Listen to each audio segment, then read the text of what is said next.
Welcome to Software Testing Unleashed, the podcast for testers, developers, and software makers who live quality as an attitude. Get fresh ideas and sharp insights to grow your mindset, to learn new methods, and to drive real change in how we build software. Better software and better teams for a better world.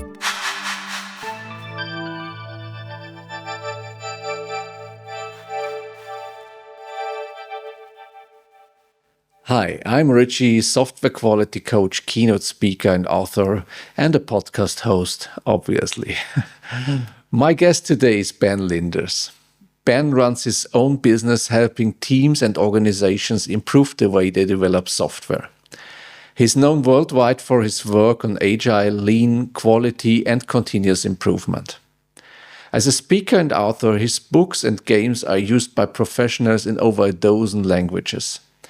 He supports teams through training, coaching, and facilitation, always with a strong focus on collaboration and professional growth.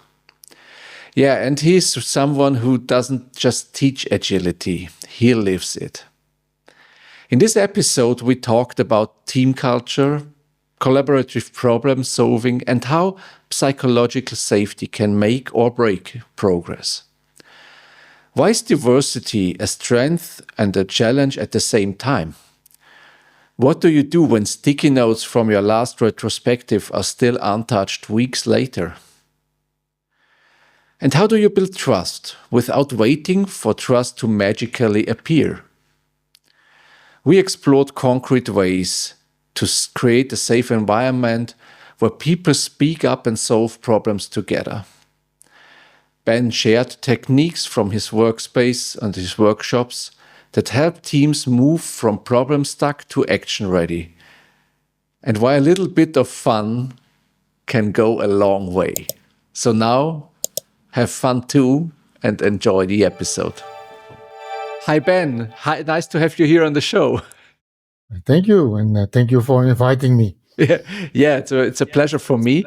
It's one of the episodes in the of the collaboration with the OOP conference, and normally I do this conference episodes live at the conference, but this year I cannot attend because I go skiing in this time.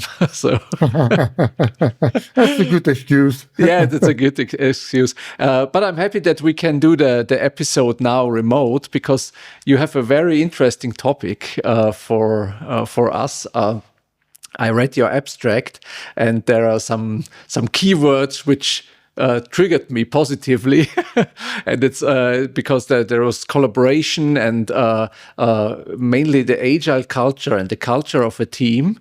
And there I get big eyes because as I read in your abstract, you said that agile culture or the culture of a team is the big part for change and for collaboration and for working together. So you can correct me if I get it wrong. But what's the culture for you in this term? Well, the culture thing is basically how we do things around here, because that's basically what culture is about. So how people feel about working together in a team. And the workshop that I'm going to be doing at OOP is about collaborative problem solving. And as the word says already, the key thing in there is collaborative. It's not individual strengths, it's not individual knowledge, but it is combining the knowledge from people together within a team, or maybe with some people outside the team here, if they have the knowledge in there, to come to a better solution, and probably also come to a solution faster, but certainly come to a better solution for a problem. Better meaning that it will solve the problem effectively. So that's the idea behind collaborative problem solving. Mm-hmm. And yeah, well, let's go deeper into this, because collaboration is a very soft word. So how can we improve this collaboration, and what can we do for it? Well, there's a lot of things that you can do actually, and the key things in there is to have some kind of trust level within the team, within the people working together. Trust or psychological safety, also a term that's used a lot in those kind of situations, because if you're trying to solve a problem, the key aspect to work on first is to understand the problem and building a shared understanding. And for building that shared understanding, you need the contributions for everybody who's there, everybody who has somehow witnessed a part of the problem, because nobody has seen the problem in full. We all have parts of the puzzle in there, and you want to bring that puzzle together. So if you want to do that effectively, people should feel safe enough to speak up, to share what they've seen. They share what has happened, what they have witnessed, their ideas about it, to bring that together. And if that level of psychological safety isn't there, people are going to be silent. You're not going to get the full picture, and you're not going to get a good insight into the problem. And again, having the insight, having that shared understanding of the problem is key to solve it. If you have a good understanding, solving the problem is actually easy. The hard part is understanding it. Yeah. And what can we do to get this psychological safety in a team? Because I often see meetings and workshops, they are just done, and a lot of people feel not very happy within this workshop. So how can we build this trust in a team, in an environment? Well, that's the difficult thing. What I usually tell people, if you want to work on psychological safety, start off by creating some kind of micro situation, micro culture of safety that allows you to work on it. It's a kind of bootstrapping. You need some psychological safety to work on psychological safety. That's the only way you can do it. So it doesn't just come in, okay, we'll do a couple of exercises and now everybody feels safe. It simply doesn't work that way. So one way to do it, for instance, is if you're doing a retrospective, there's a couple of techniques in there which you can use to make people feel more comfortable, feel at home, feel safe enough to at least tell some of the information that they have. And once this starts going, this is something which is then a foundation that you can build on. So it is starting off nurturing it and building it up. The other thing is, of course, be aware of behavior that will destroy psychological safety. And unfortunately, there's a lot of the stuff around. So, and that's the tricky thing, because if you start building it and people start destroying it will go much faster than building it. So you can destroy just with one or two remarks what you build up for weeks. That's the thing where you have to be very careful. What are typical behaviors that destroy this safety environment? Typical things are blaming, finger pointing people in there, telling you that, okay, you did something wrong. And there's actually techniques around that. Like you can start by just having the assumption that, okay, whatever we did was the best thing that could have happened given this situation, which is something that's called the prime directive. So assuming that everybody did the best thing we could, we still have a problem. So let's see what we can learn from the problem to do it differently in the future. But start from the assumption that people did the best thing they could, given the situation, given their knowledge, given what happened along the way. And be aware that if there's some blaming starting in there, and that's the key thing that I always tell the people facilitating retrospective, be aware if you see any kind of blaming, jump in and bring it back to a good, productive conversation within the team. And there's lots of techniques for that, like free phrasing a statement, like not telling somebody you did something wrong. No, tell them what happened. Don't mention the person, describe the situation. Okay, understand. So if we get the this environment for a safety for that people can have trust to each other and begin collaborating and to talk about the problem, and they get the whole view of the problem from the team side. I think there is, if there are different people there, they have sometimes a totally different view on one part of the story. So I how would can hope so, actually. yeah how can we deal with that? Well, actually, I would hope so, because if you want to solve a problem, you want to have a certain level of diversity in the team that is exploring the problem. You want to have those different views, because those different views are going to give you a richer image, a richer view of what actually happened in there. If you have people all with the same background from the same team working together every day, you might not get that real image. And you need that deeper insight. Also, you need to get those discussions between people who have a different view in there to get to a better solution. So diversity is actually a key thing. The fun thing is diversity is also a key thing for change. If you have a team without any diversity, it's going to be pretty stable. Then they're not looking for any change, because nobody's going to be initiating anything in there. The other round, if you have too much diversity, you're going to go into chaos. But for most of the teams, we have too little diversity. So that's mainly the worry. Not too much, we have too little. Yeah. So put in the diversity in a team, in a workshop, to make different roles, different opinions in there, to get a better problem solution then. Yeah, exactly. You want to have parts of that puzzle and the different views, the different, and then also people challenging each other. And this is also a key aspect, again, from psychological safety. Psychological safety is not about avoiding conflict. It's about handling conflict in a mature way. So if there's a conflict issue in there, and if you're problem solving, most of the time there are some conflicting issues in there. You want to have a positive approach to the conflict. Again, understanding it to solve it, not avoid it, because that's not going to solve the problem. I think this is a very critical part in the process, because people have different opinions there, and are also very strong communicators. In the conflict can be very explosive in such a workshop or coming together. Yeah.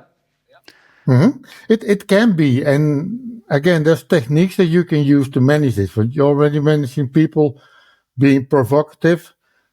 You might also have some people in the room who are more internal focused, who are more introvert, who are a little bit scared to speak up. You can work on the situation to give space to those people to share their ideas, their thoughts. And what I've seen in a lot of situations, you're actually going to be surprised, because a lot of the people who are more introvert might have a better view of what actually happened in there than those who are being extrovert. So you want to have their ideas, you want to have their view, their thoughts about it, their questions, and a simple way to create space for them is just to invite them to speak up and ask other people, just listen for a moment, listen to another view in there, and get the complete picture in there. Yeah, and when we talk about the problem, how do we get there to make first steps into a solution? Because a lot of people, they stay in their problem view, so we can nothing do. It's also bad. It's a big problem. Nothing can happen to change it. How can we get forward in this process? It is part of managing the process, and I actually try to stay in the problem space, but more in understanding the problem than complaining about the problem or complaining about what happened, but really building that deeper understanding in there. I try to spend as much time in there before I go to solutions. If you really have a good understanding of the problem, again, finding a solution is pretty easy. But you want to spend the time in there. And what I also see happening a lot of time, people tend to jump to solutions. They look at the problem, they say, oh, this is what probably happened. Let's do that. Okay, but if you don't have the complete view, you might be acting on insufficient knowledge, on the wrong aspect of the problem. You might not be at the root causes of the problems. So you might be just touching the surface without really solving it. As a facilitator, your job is to guide the people to the different steps in the process in there. And you're not going to be focused on the solution. You're going to be focused on the process that will bring out the best solutions. You're going to be relying on the knowledge that's in there in the room. So you want people to stay in the problem space. You want people to explore, visualize it. That's also a very key technique in there. Not just talking, but visualize it. write it down, make images about it, whatever you can do to really engage people in there, to really get that picture of the problem until the stage that you feel like, okay, I think we got different views there. I think we got a good understanding. Looking at what we have right now, let's start thinking about how to solve this. You mentioned now visualizing the problem. Do you have more examples for that? How can we visualize it? Drawing is a technique that you use in there, and that depending on what kind of problem it is, you can do, for instance, draw a causal analysis diagram, going deeper from causes which are again an effect from something that happened into deeper cause until you really get up to the root cause in there. Sticky notes can be used to collect information about a problem, to organize it. As long as it's something that you can easily move around, that you can easily play around with. Because the thing is, you want to be fluid. You want to be open to all the information that's in there. You want to collect that information, get it out there in the beginning. You're going to be diverging. It's going to be broader. And then you're going to be converting to, okay, now that we get a better picture, let's see what we can find for a solution. So the key thing is writing. It's not going to stick with people if you write it down and or visualize it in some way using some kind of techniques.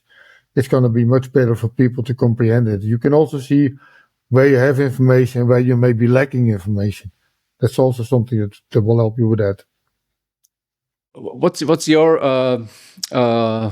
what do you think about that? Because I've now an idea from my coachings, from my one-to-one coachings, that sometimes if I get the clarity of a problem or of a situation, the solution is the next step. There's no problem to get this to solution because it's then clear. You know what to do then. So it's a very small step. What's your thinking about that?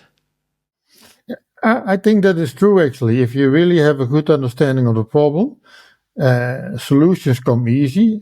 I think the other thing is, and that's where we also go back to Joe Weinberg, if you only have one solution, then you don't have a proper understanding of the problem.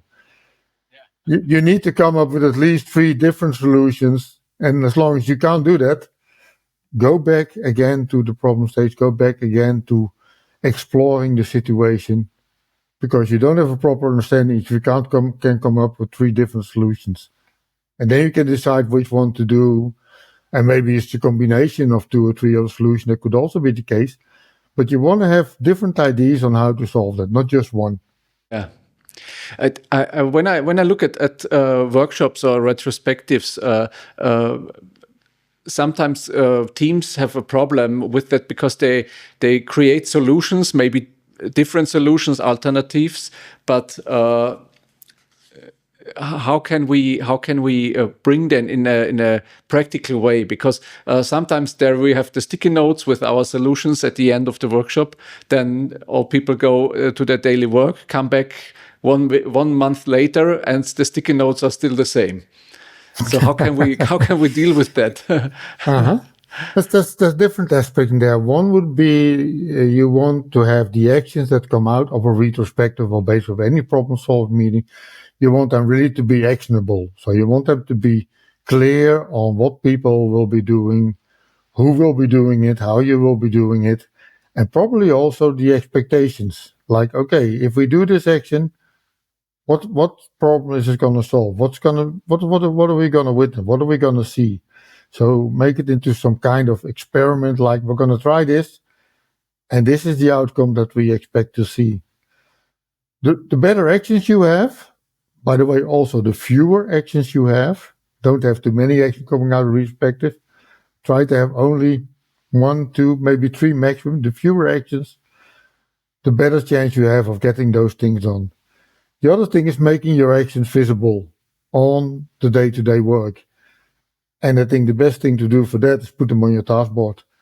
Reserve a space somewhere on your task board, whether that's online or physical in the room, where you put down the actions of the retrospective. Just the actions. You don't need the whole diagram, but you need the actions so that you can follow up on them. You might even put them as a task on your task board.